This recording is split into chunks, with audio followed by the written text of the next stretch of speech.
যেদিন পাইনি তো শপথ ধারণ করেছি। এই হলো নবীজি জিন্দেগি, তার উম্মত আমরা। আমাদের আফসোস প্রথমে বললাম হয় না যে 5 ওয়াক্ত নামাজ আমরা পড়তে পাচ্ছি না, এ কোন আফসোস হয়েছে?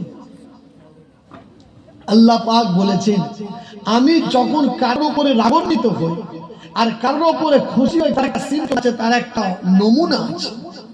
আল্লাহ যখন কারোর উপরে রাগান্বিত হয়, রেগে যায়, আল্লাহ তো আর ডাইরেক্ট আমাদের এসে কি ঘুষি মারবে নাকি, আমাদের কিছু করবে না।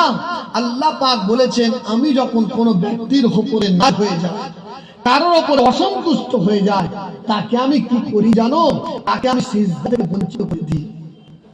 তাকে আমি এই সিজদা করা থেকে বঞ্চিত করি। কেন জানো? যে সিজদা করে আমার কুদরতি কদমে পা রেখে সিজদা করে, আমি তার উপর আর রাগ করতে পারি না, তার উপর আর অভিমান করে থাকতে পারি না। আমার পায়ে জড়িয়ে ধরে বলে সুবহান রাব্বিয়াল আলা, আমার কদম জড়িয়ে ধরে বলে সুবহান রাব্বিয়াল আলা, তার উপরে আমি আর রাগ করে থাকতে পারি। আমার কদমে চুমো খায়, আমার কদমে সিজদা করে উপরে কানটা হাত দিয়ে বলে আল্লাহু আকবার, আল্লাহ তুমি সবথেকে বড়।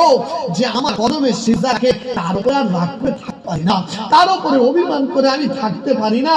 বলি তুই কি বলছিস বল, তুই সিজদা করেছিস, তুই দোয়া কি বলছিস বল।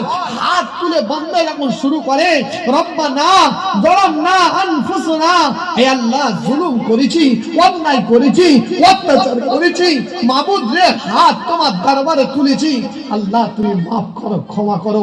খোদার কসম, মালিক বলে নামাজের সিজদা আমাকে করেছিস, কান ধরে আমার সামনে দাঁড়িয়েছি, রুকু হয়ে মাথা নিচে করেছিস আমার কাছে, আমি কথা দিয়েছি তুই আমার সামনে যখন মাথাটা নিচে করে আমার কুদরতি কদমে তোর দামি মাথাটা রেখেছিস, আমি আল্লাহ কথা দিলাম, তুই বলেছিস আমি গুনাহগার, আমি বলেছি আমি রহমান, তুই গুনাহকে মুছে দেবে, জান্নাতের খাতাতে নামটা তো লিখে দেবে।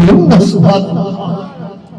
ওই জন্য ভাইরা, জিন্দেগি একটু পরিবর্তন করার চেষ্টা করি।